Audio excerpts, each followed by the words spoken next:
Okay, so it's the early hours of the morning. I'm a bit restless. Um, this is going to be a pretty philosophical video in the sense that there are a lot of angles to take with it. Now, earlier I made a video, the crime issue, which is, I think, can fairly be called pretty conservative socially. And that's my, I guess, right wing side, so to speak. This will probably veer much more to the left. That's just the way it is. I just speak my mind on the issue, and people can regard me whatever way they want. I don't really care.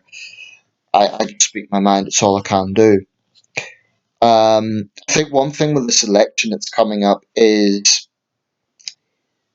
the gulf between the two main leaders, Boris Johnson and Jeremy Corbyn, is very palpable. Maybe the most palpable in recent years, even more than Cameron and Miliband and May and Corbyn. Um, in terms of the left-right dynamic. And that's maybe a good thing for democracy, actually. It gives people a clear choice. I mean, no one could say they're all the same in this election. Corbyn and Johnson are very different. They both might be, terrible, but they're very different. Anyway, this isn't a video about the general election. It's a video about wealth and poverty and the question of does money buy happiness? This is a question that has been asked a million times and always generates a lot of debate. So this is my take. Um, I get really irked off when people have this knee-jerk reaction of, "Oh, money doesn't buy happiness," and I get irked off because I think the sort of people who are saying that don't really have experience of financial anxiety. And the reason I say that is because anyone who has got experience of financial anxiety will know that money has value. It's not valuable in a sentimental sense, but it's valuable in a de facto sense. The thing is not about wealth buying happiness, but financial stability buys happiness. That is just a fact. And if you're not financially stable, you're going to be pretty unhappy because that brings with it social alienation, massive anxiety, and mental anguish for a whole range of reasons.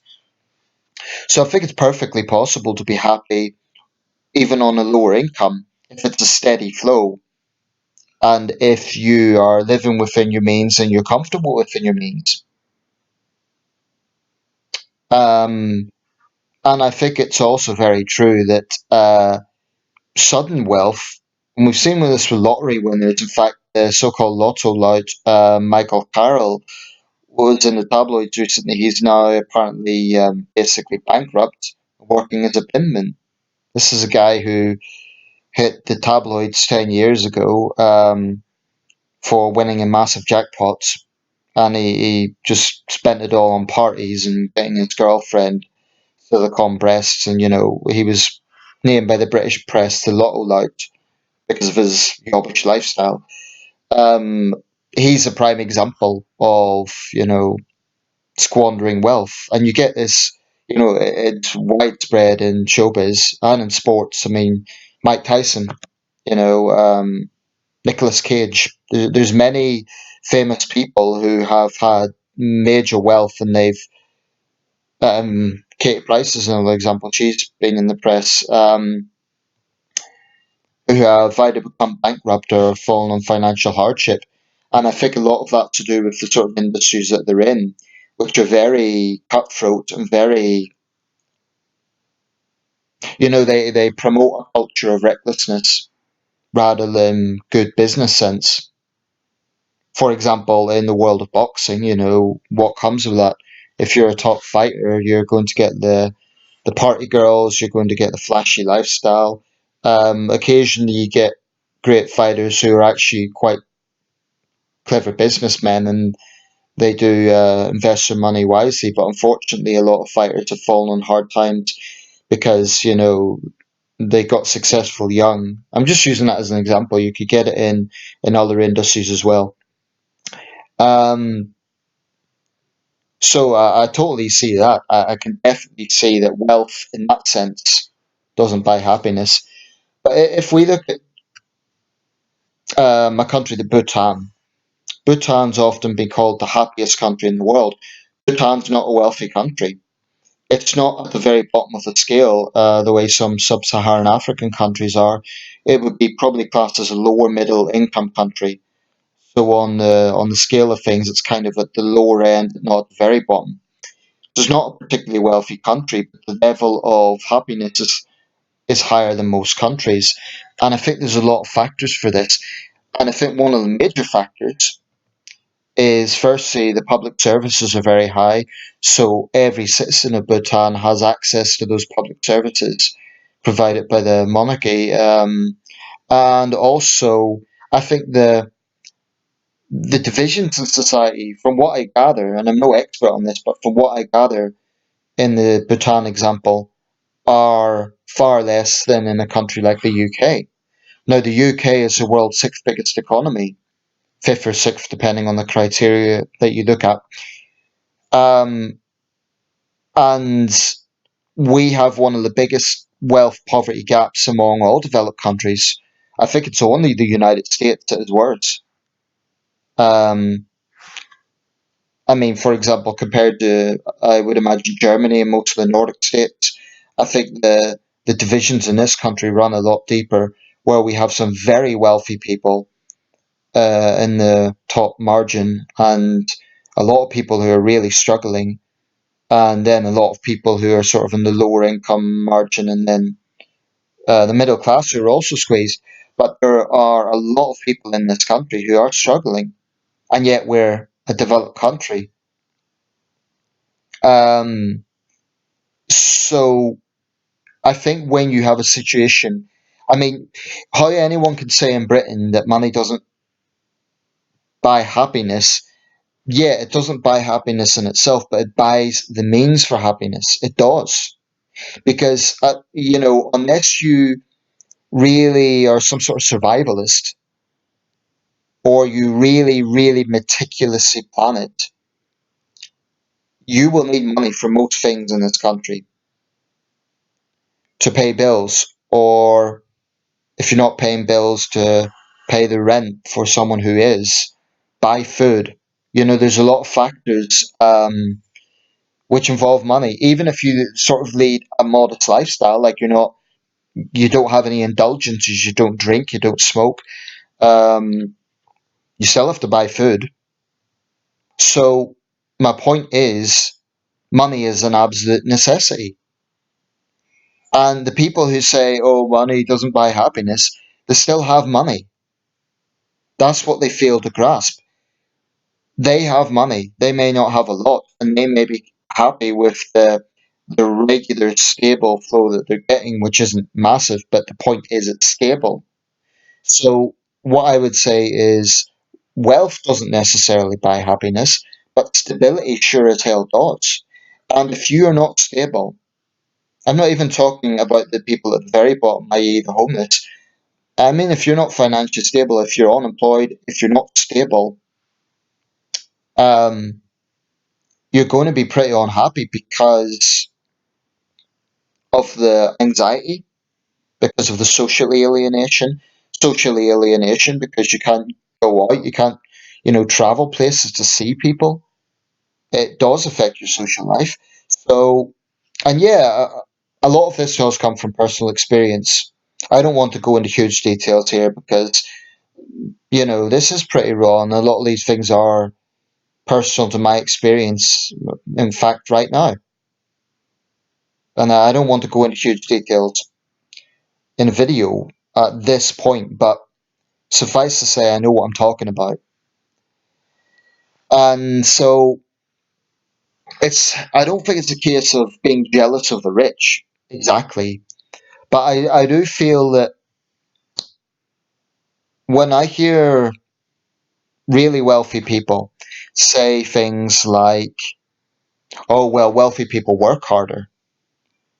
I'm thinking, look at a factory in Bangladesh or the Philippines and tell me that those people are not working hard, yet they get pittance.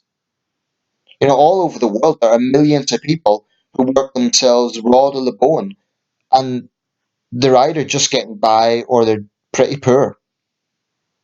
So it's just a dishonest argument to say that hard work always gets you wealth. It doesn't.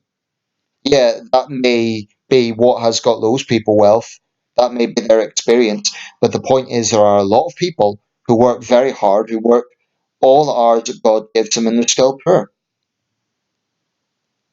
So I think it's a way that the rich kind of vindicate themselves for looking down on poor people. I do think that whilst, I mean, there's the snobbery goes both ways, of course. Not every rich person is bad. A lot of rich people, give generously to charity. They're not bad people. So I would accept that the snobbery goes both ways because there might be this preconceived notion about rich people that they're, you know, all like Khaled and Hockley in Titanic. And they're obviously not.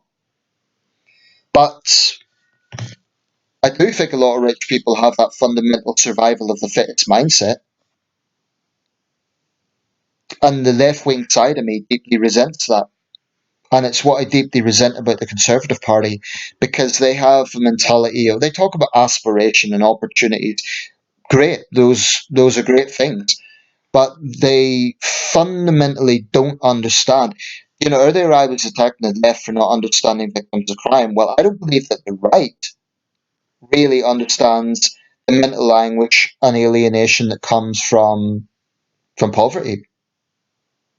Or if they do, the whole basis of conservative thinking is survival of the fittest. Now they say, for example, if business does well, everyone does well.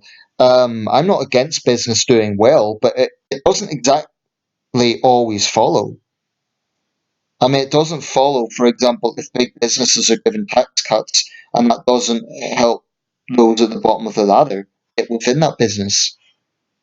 And I think there is something fundamentally wrong with the logic that conservatives have this knee jerk reaction of, oh, how dare you tax the rich? It's communism. It will drive the rich out of the country.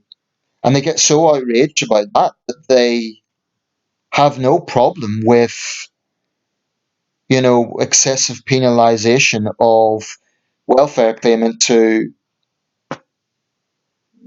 maybe have been caught up in bureaucratic mistakes or have missed one appointment or something like that. So there's a fundamental mentality that they look up to the rich. And they'll deny this, but I'm afraid I'm just not convinced that the Tory party really cares about the most vulnerable in society. I believe they have the view, and I think Priti Patel's arrogant and callous comments really revealed this. I think they have the view that those at the bottom of society that are really struggling, oh well, they must be lazy. The thing I watched the other day, that video, I think I mentioned this, about the homeless problem in Southend-on-Sea, it was really revealing that the first guy they spoke to had been a lifelong Conservative voter and a small businessman, and yet he had fallen on hard times. So when Conservatives have this mentality, oh, people are unemployed or they're homeless, it must be because they're drug addicts or they're lazy. Um, I think they just lack empathy with that mentality. I'm not saying that Conservatives don't have compassion. I personally know of Tories who do. I know, for example, of Tories who are very active in human rights areas. So it's not my opinion that all Conservatives are callous, heartless bastards who would bring back mills. I don't believe that, but I do believe a lot of Conservatives have a survival of the fittest mentality where they look up to wealth and they think that, oh well, wealthy people are must be, they're always good. you know? And if we help them, that will help the poor. I think that's their thinking. Um, I do not see it as communism to try and bridge the wealth poverty gap in a country. And whilst I'm deeply critical of a lot of Corbyn's worldview, I don't think his programme is that radical. Some of the things that Labour is proposing with the rich. I mean, I remember a Conservative acquaintance of mine having this tantrum because Corbyn was talking about taxing the rich. And some of them are saying, oh, we'll leave the country if he does that. But why the hell shouldn't the super rich pay more in tax? I mean, that's a basic principle of fairness. And it's almost like they're holding the country to ransom, like, oh, don't tax us, otherwise we'll leave. This is the thing I don't get. I mean, the rich can be taxed excessively and they'll still be rich. I'm talking about the super rich here. And I get it. I mean, they're not going to like being taxed, but it's a fundamental principle of fairness. Someone who's super rich should not be taxed the same as someone who is on the lower end of the spectrum. And I'm not saying they are, but they shouldn't be. They should be taxed more.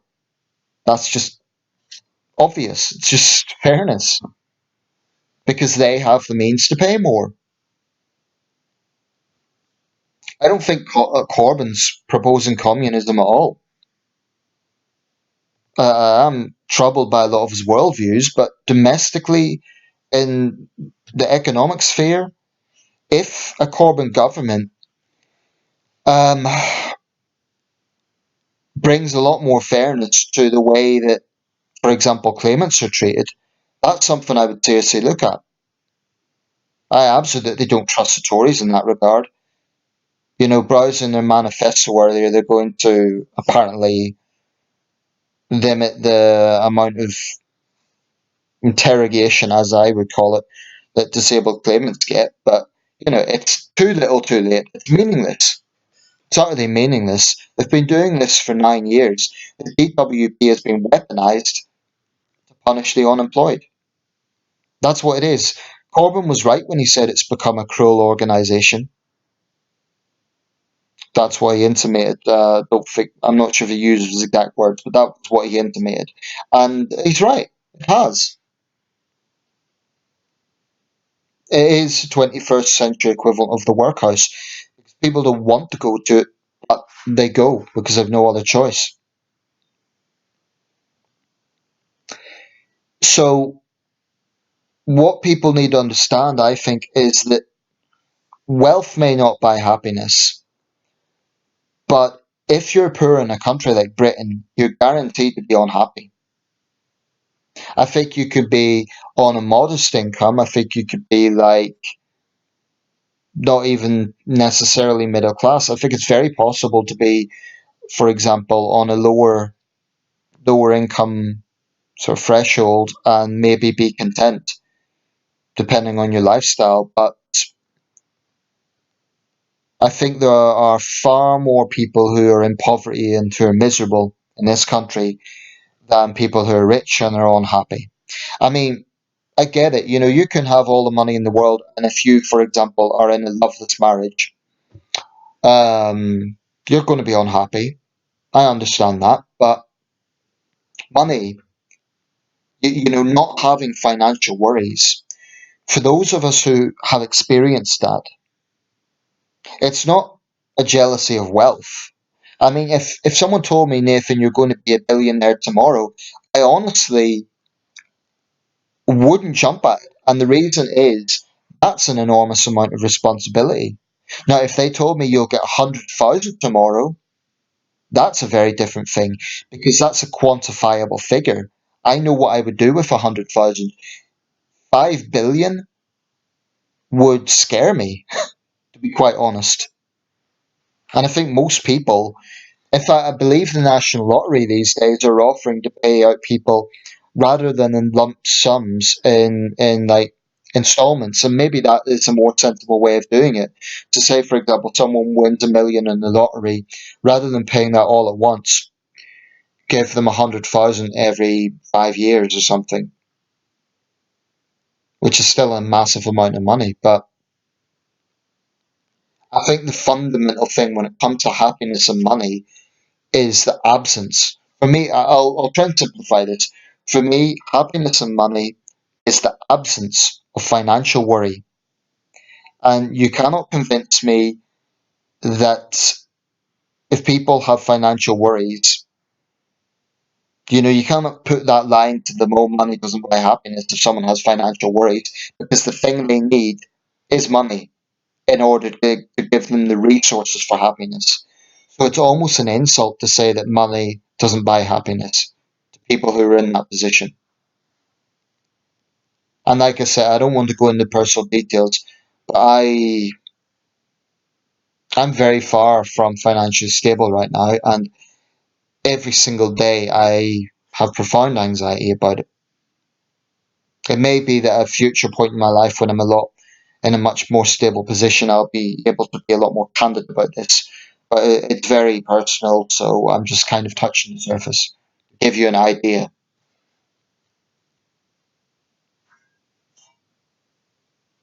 Let me know your thoughts. Thanks for watching.